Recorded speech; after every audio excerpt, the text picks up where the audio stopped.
Muy buenas tardes a todos, ¿qué tal? ¿Cómo están? Hay momentos en que la historia parece que se acelera, momentos en el que los pesimistas se salvan y los optimistas perecen por creer demasiado en que lo peor nunca va a suceder.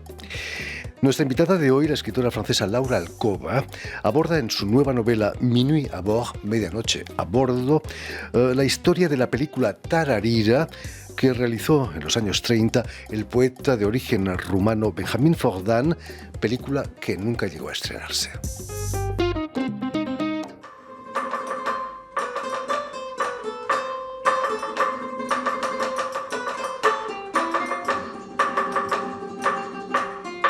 Après avoir effectué l'adaptation du film Rapt de Dimitri Kirsanov en 1933, Benjamin Fondane élabore plusieurs idées de scénario de film qu'il propose à son amie Victoria Ocampo, la directrice de la revue Sourd à Buenos Aires.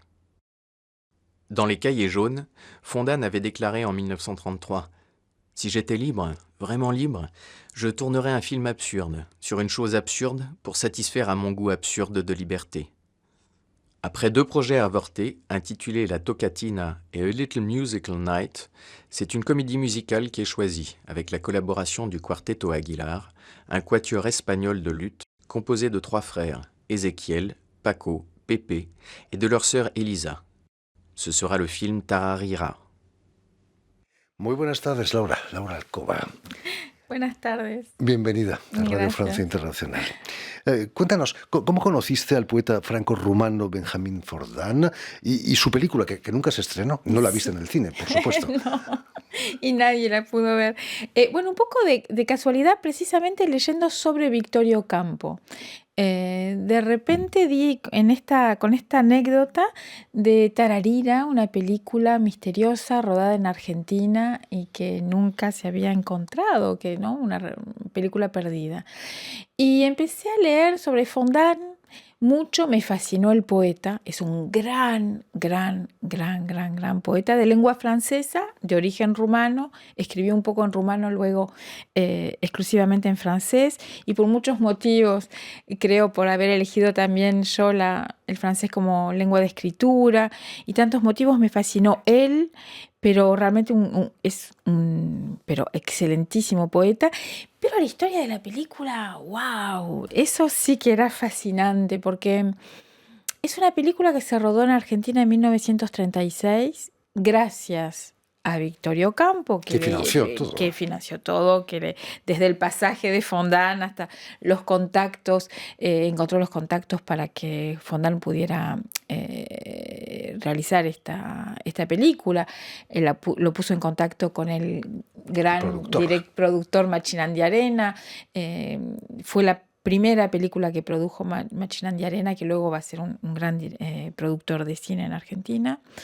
Y bueno, esta película que se anunció, pero realmente a lo grande en las revistas argentinas durante el rodaje, incluso antes que llegara Fondán, va a venir un gran artista, va a rodar una gran película, y durante todo el rodaje se publicaban notas que, bueno, aún se pueden ver, por supuesto, en las revistas argentinas de la época, o sea que había una expectativa muy grande.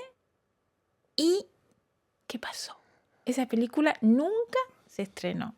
Pero la idea del cine de Fondane iba en contracorriente. No le gustaba el cine sonoro que acababa de llegar y admiraba a Buñuel con su perro andaluz. Exactamente, él ya René Clair también. Claro, él era un poeta, filósofo, le interesaba el cine, había escrito guiones, o sea, era un touche à tout, como se diría en francés, fue realmente un artista múltiple, le interesaba muchísimo el cine, pensar en el cine. Entonces, claro, esta propuesta viene para él cuando ya existe el cine, digamos, parlante, y él tenía fascinación por el cine mudo, pero bueno, se embarca en esta aventura con la idea de una película musical, una película al mismo tiempo profundamente surrealista. Él tenía, su corazón de poeta latía del lado del surrealismo, por lo tanto, había en la película, sabemos, ¿no?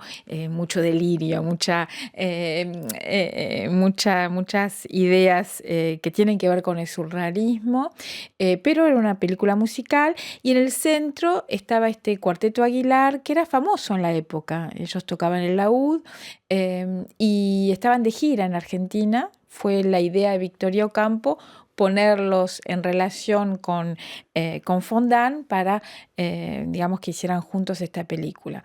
En el centro de la película, se sabe, había una escena absolutamente delirante que correspondía a una especie de performance, ¿no?, que hacían los hermanos Aguilar en escena, que era tocar el bolero de Ravel con objetos, y entonces digamos, este mensaje tan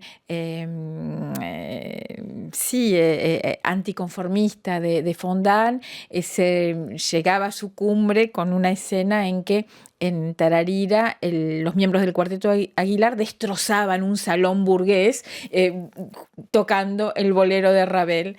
Hay un testimonio de Gloria Alcorta, que vio la película, que es una escritora argentina, ya murió, y ella, siendo muy joven, vio la película en una proyección privada. O sea que sabemos que no solo esa película existió, sino que se podía ver, y Gloria Alcorta decía en una carta que escribió, era una obra maestra. O sea, ¿qué pasó? Sin haber visto la película, me recuerda al Buñuel mexicano, películas como El Ángel Exterminador. Es una carga contra la burguesía terrible. Absolutamente, claro. Fondane ya había viajado a Argentina en 1929, había llevado en sus maletas una serie de películas surrealistas, entre ellas El perro andaluz de Buñuel y tantas otras, Entr'acte de René Clair, que a él lo fascinaba. O sea que él estaba en contacto realmente con los cineastas surrealistas. Hablando de maletas, Laura, ¿cuándo decides meter en una maleta toda la información que recoge sobre Fondane? Bueno, fue un trabajo de años, porque claro, a partir de esta anécdota con la que di, creo, alrededor de 2013, algo así, empecé a encontrarme con gente para hablar de, bueno, ¿qué es esto? ¿Qué es esta historia de Fondane? Y me encontré con muchísima gente, ¿no? Una de las traductoras de Fondane al francés del rumano, especialistas de Fondane. Empecé a juntar material, libros, artículos, recortes. Bueno, en una maleta que fue como engordando poco a poco. Y esto fue un trabajo de años. En 2017 me decidí ir a Argentina para investigar sobre esta película.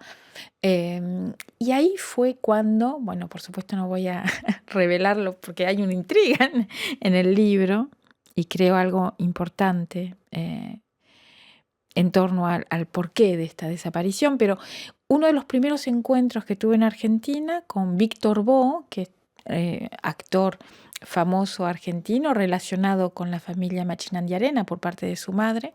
Miguel Machinandiarena era su tío abuelo. Víctor Bo me dijo, pero esta película se tiró al fuego. Era algo que se contaba en mi familia. Esta película se destruyó. Y ahí, wow. Terrible. Más fuerte aún el misterio. ¿Por qué? ¿No? ¿Por qué? Y bueno, en el libro se descubre por qué. Se descubre por qué efectivamente esta película se destruyó. Creo que no voy a decir por qué. Es difícil de creer, ¿no? ¿Tú te lo creíste? Sí. Que una obra que costó tanto dinero y tanto tiempo se quemara. Sí, porque, a ver, durante mis años de investigación, los grandes especialistas universitarios con quienes me había encontrado, sobre todo en Francia al principio, me decían, pero hay algo extraño, porque esta película en la que se invirtió tanto dinero, que tuvo tanta prensa antes de salir, hubo una proyección privada y nada más, y no solo eso, sino que las personas que rodaron, que participaron, las personas cercanas, pienso en John Alton, que fue el director de cámara, que luego tuvo una carrera extraordinaria en Hollywood y que escribió sus memorias, y como que nunca se habla de la película como si Tararira no existiese. Muchas personas que tuvieron que ver ni siquiera la nombran. Y era, bueno, una persona me dijo esto, y dos, y tres, y wow, digo, efectivamente, qué misterio, como un pacto de silencio. ¿Por qué? Y bueno, hay una teoría en mi libro, creo que tiene que ver con la destrucción de la película, con el motivo, bueno, que es una historia de negocios, que no voy a revelar. Por supuesto. Hay que leer el leerlo. libro, por supuesto. Pero aquí hay algo importante que quiero decir. Y es que para mí esta historia tiene que ver mucho con el presente, nos dice mucho sobre el presente. Un artista sacrificado, y en el sentido fuerte, por una historia de dinero, por los que algunos llamarían un deal, nos habla mucho, nos dice mucho hoy. Y bueno, surgió este lugar del que quiero decir... Hace un par de años, precisamente, claro. llega el momento de vaciar tu maleta de Claro, Fordán, porque... gracias a una residencia de escritora que obtienes gracias a una argentina, Elsa Osorio. ¿Cómo fue eso? Exactamente, porque yo estaba juntando este material y tenía claro que no quería escribir una novela histórica, pero que al mismo tiempo en esta historia había algo importante. Entonces seguía juntando material. Y en cierto momento Elsa Osorio, a quien conoces, una escritora argentina por la que tengo mucho, mucho cariño, me llama por teléfono y me dice: Laura, hay una residencia de escritores un poco extraña, cerca de la frontera española, en Francia, en Cerbère, en un hotel que es maravilloso y que puede asustar un poco, que es el Belvedere du Rayon Vert, el Belvedere del rayo verde, no sé, que está cerca, entre las vías del tren y el mar, ¿no? En la frontera con España. Resulta que ese hotel tiene una forma de barco. Fue realizado con la idea de que los viajeros podrían hacer ahí una pequeña etapa, pasar unos días. En los años 30, como sabes, las vías del tren entre Francia y España tenían un ancho diferente. Por miedo, creo, dicen, a la invasión napoleónica, como que había quedado el trauma. Bien. Entonces, durante mucho tiempo había que cambiar de tren, ¿recuerdas? Para ir a España. En Cerbère o en Portbou, según, bueno. Y entonces, una persona tuvo la idea de construir un hotel bastante lujoso en ese lugar, adentro con una sala de cine, con sala de baile. Es un hotel pensado para, digamos, para una clientela un tanto adinerada, un hotel muy bello, con esta forma de barco que estaba de moda en los años 30. Pero claro, se inauguró el hotel en 1932, creo, o algo así, 1933, y sabes que por ahí pasaron ciertas guerras. Primero, por supuesto, la guerra civil y luego la Segunda Guerra Mundial, y esa frontera se cerró. No fue tan fácil pasar del otro lado y poco a poco se volvió ese hotel un hotel fantasma. Entonces, claro, los fantasmas están muy presentes en la obra de Benjamin Fondane. Yo veo a Benjamin Fondane como un fantasma que viene a decirnos algo. Por lo tanto, cuando me propusieron pasar unos días, más que unos días, varias semanas en el Belvedere, tuve un poco de miedo porque Elsa me avisó: vas a estar sola. Es un hotel gigante.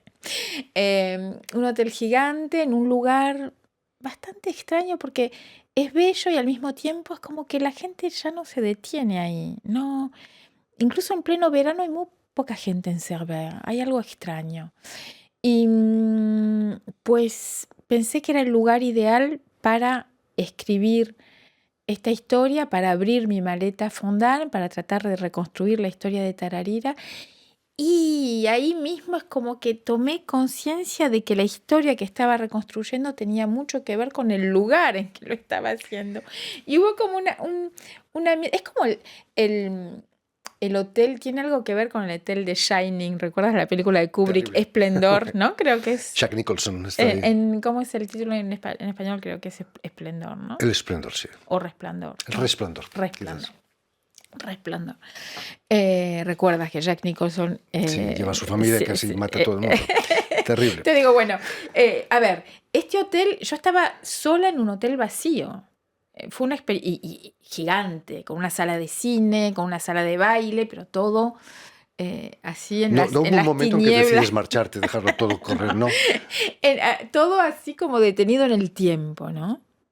Fue una experiencia muy fuerte. Hay que decir además que Fordan cruza el Atlántico 2 veces en su vida Sí. y pasa mucho tiempo en ese barco, el Florida creo que es, Sí. y como tú en tu barco Claro, Belvedere, ¿no? como yo estaba en mi barco. Y en cierto momento, claro, la historia de Fondan es muy fuerte porque él volvió a Francia después de haber terminado esta película, esperando el estreno, esperando poder presentarla primero en París, donde él quería mostrar su primer trabajo como director de cine, y luego en Argentina. ¿Por qué? Porque, claro, judío, rumano, los años 30, él sabía que en Europa estaba en peligro, que el peligro se acercaba.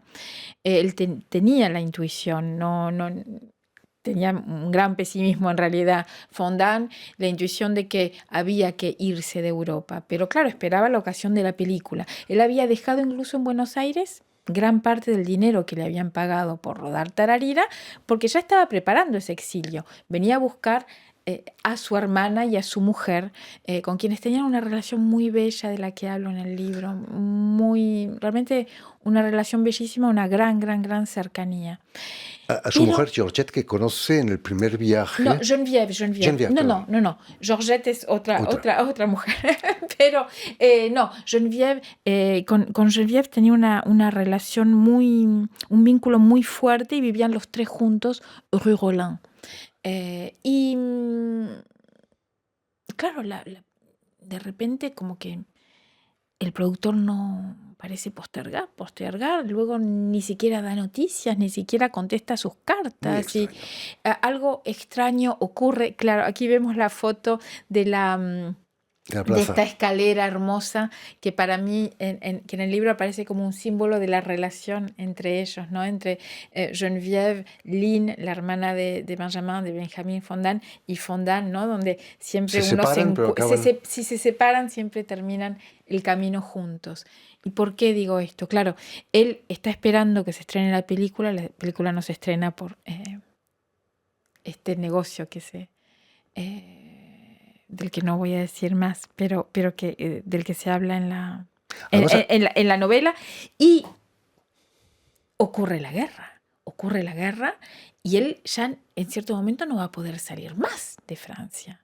O sea, es como que el hecho de haber postergado así la película, y en realidad él no sabía de la destrucción, la película ya probablemente la seguía esperando, ya probablemente no existía, hizo que Fondan se quedara atrapado en París en plena ocupación. Él logró mantenerse vivo, a salvo durante mucho tiempo, pero en marzo de 1944, o sea, casi al final de la guerra, lo detienen. A él y a su hermana Lynn, vivían los tres juntos, como dije, con su hermana y su mujer, Rue Rollin. ¿Dicen que fue denunciado por su portera? Sí, dicen que fue denunciado por su portera. Su mujer era francesa, católica, no la detuvieron a Fondan y a su hermana. Y Geneviève, su mujer, logró obtener la liberación de Fondan gracias a una serie de apoyos en el medio literario. Jean Paulhan, José Corti, gran editor francés, en fin, logran obtener la liberación de Fondan, que estaba en el campo de Drancy, ¿no? Al norte de París. Al norte de París, de donde salían los trenes de los deportados, pero que era en un primer momento un campo de detención. Pero ellos lograron obtener la liberación de Benjamin, pero no de Lynn, no de su hermana. Y él se negó a dejar sola a su hermana, por lo que fueron deportados juntos en mayo del 44, y murió Fondan y su hermana también, Lynn, en octubre del 44. Fueron deportados en el anteúltimo tren que salió de Drancy. Eso dice mucho de la personalidad de Fondan, ¿no? La integridad moral. Sí, la integridad. Es como que cuando lo has perdido todo, si pierdes el vínculo de amor, pierdes más aún. Lo único que le queda es el vínculo de amor con su hermana y él se mantiene fiel a ese vínculo de amor. Es una historia terrible, trágica y muy bella a la vez. Él lo sabía, tiene una conversación con Victoria Ocampo, Sí. en la que ella le pregunta, Sí. ¿crees en la guerra? Y Victoria no cree en la guerra porque es una mujer muy rica. Es así, Y él ella dice, es la optimista y de cierto modo ingenua, porque junio de 1939, al pie de esa escalera, él se ven, tienen una cita, un encuentro junio del 39, y ella, que tenía muchísimo dinero, lo acompaña hasta su casa en taxi, y Fondan sube las escaleras y dice, no, espera un segundo, sube las escaleras y le trae un paquete que él había preparado, todo bien envuelto así, con una nota que dice, en caso de guerra, autorizo a Victoria Ocampo a hacer lo que crea necesario con este manuscrito que no estaba acabado. Y ella le dice, pero ¿tú crees en la guerra, Fondan? Y Benjamin Fondan le contesta, sí, no solo creo en la guerra, sino que tengo un presentimiento de que no nos vamos a ver nunca más. Y durante la guerra ellos tienen varios, digamos, intercambios por carta, y Benjamin le recuerda esta escena. ¿Recuerdas, Victoria, cuando estábamos al pie de la escalera y que me dijiste, pero crees en la guerra, Fondan? Y ahora, ¿qué te parece? ¿Crees en la guerra? Ya en el 42, 43 le dice esto. Y claro, yo creo que el silencio de tanta gente cercana a la película tiene que ver con una forma de sentimiento de culpa, ¿no? Porque si la película hubiese salido, si todo hubiese ocurrido como tenía que ocurrir, Fondan no habría muerto. Hubiera viajado de nuevo a Buenos Aires. Y creo que hay algo, este pacto de silencio, el que me habían hablado tantas veces, tiene que ver con una forma de vergüenza, en realidad.